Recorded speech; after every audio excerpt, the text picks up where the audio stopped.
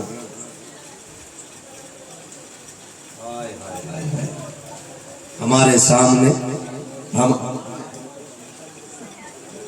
ہماری بیٹی کا یہ ظرف دیکھ لے دنیا، ہم ان کے سامنے بیٹوں کی دعا کرتے ہیں، یہ احساس کہیں نہ کہیں دلایا جاتا ہے کہ تو بوجھ ہے۔ یہ اس احساس کو میرے حضور نے مارا۔ حضور کے ایک صحابی بیٹھے، گود میں نا بیٹی بیٹی تھی، اچانک ان صحابی کا بیٹا آ گیا، انہوں نے بیٹی ہٹا کے نا بیٹا بیٹھا لیا، جیسی بیٹا بیٹھایا نا حضور کے تیور بدل گئے، لہجہ بدل گیا۔ حضور نے غصے میں فرمایا یہ کیا کیا تم نے؟ حضور بیٹا ہے نا، دوڑ کے آیا حضور، میرا بیٹا ہی ہے، میرا بیٹا۔ حضور نے فرمایا سنو، اس کو ہٹاؤ، بیٹی کو بٹھاؤ، اس کو اٹھاؤ، بیٹی کو اٹھاؤ، بیٹی کو بٹھاؤ، تم نے بیٹی کو الگ کیا ہے، بیٹی کو گود میں رکھو۔ اور اسی دن میرے نبی نے کہا تھا صرف اب کے لیے گود نہیں دے رہا ہوں، بلکہ میرے نبی نے اصول بنا دیا، جب بھی کوئی تم میں سے باہر سے گھر میں آئے اور کوئی کھانے کی چیز لائے، اس کے ہاتھ میں تھیلا یا کوئی چیز ہو، آقا فرماتے ہیں بیٹے ہزار کیوں نہ ہو، پہلے وہ چیز لا کر کے بیٹی کی گود میں ڈال دو، اس لیے کہ بیٹے جائیداد کے وارث ہوتے ہیں، بیٹیاں پیار کی وارث ہیں۔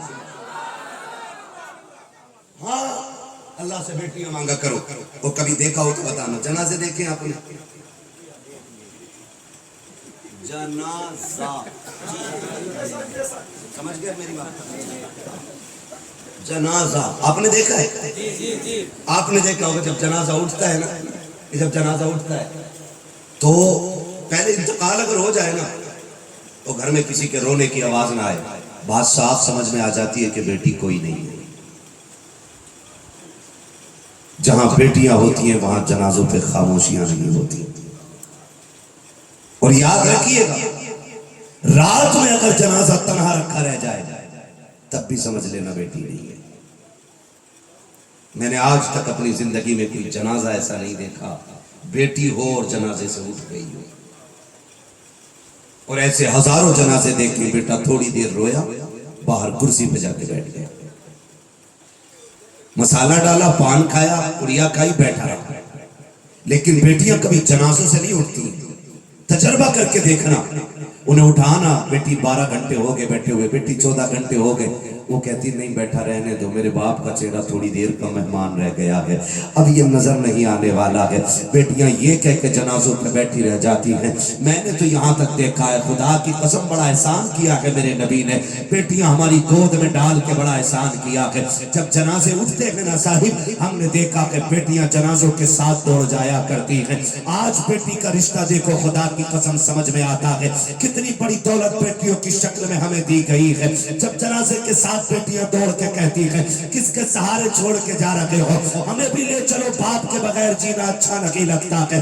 یہ درد کس کے سینے میں ہوتا ہے مرنے والے کا، یہ پیار کس کے سینے میں ہوتا ہے۔ بیٹا رکو تو رکو پڑھ کے اپنی اپنے باپ کی قربانیوں کا حق ادا کر لیتا ہے، یہ سمجھتا ہے میں نے ایک پارہ پڑھ کے اپنے باپ کی قربانیوں کا حق ادا کر کر دیا کہ لیکن بیٹیوں کے رشتے کو سلام، بیٹیوں کی محبت کو سلام. اگر پوری زندگی جب جب یہ قرآن کھولتی ہے اس کے صفحات کو پلٹتی ہے انہیں قرآن کی لائنوں میں باپ کا چہرہ نظر آیا کرتا ہے، قرآن کے اوراق میں باپ کا پیار نظر آتا ہے. جب قرآن بند کرتی ہے چولی پھیلا کے کہتی ہے اللہ مجھے کچھ دے نہ دے، وہ جو قبرستان میں لیٹا ہے اس کے صدقے میں میرے اس باپ کو جنت عطا فرما دے. اپنے بیٹوں کو عالم بناتے ہو، بیٹیوں کو بھی قرآن دے دیا کرو، اس لیے کہ بیٹے مطلب بھر پڑتے ہیں اور بیٹیاں پیار بھر پڑتی ہیں. وہ خدا را بدلو. آج کا دور ایسا نہیں ہے. آج بیٹیاں جہیز کے لیے نہیں ماری جا رہی. بتاؤ آج بیٹیاں نہیں ماری جا رہی جہیز کے لیے. آج بچیوں کا قتل نہیں ہو رہا ہے. قتل 1500 سال پہلے بھی تھا اور آج بھی. فرق اتنا ہے پہلے پیدا ہونے کے بعد بیٹی ماری جاتی تھی، آج پیدا ہونے سے پہلے بیٹی مار دی جاتی ہے. بوجھ بن گئی بیٹی. کتنی بچیوں کے میں آپ کو ایسے میسج دکھاؤں جن بچیوں نے میسج میں لکھا دعا کرنا میرا گھر بس جائے.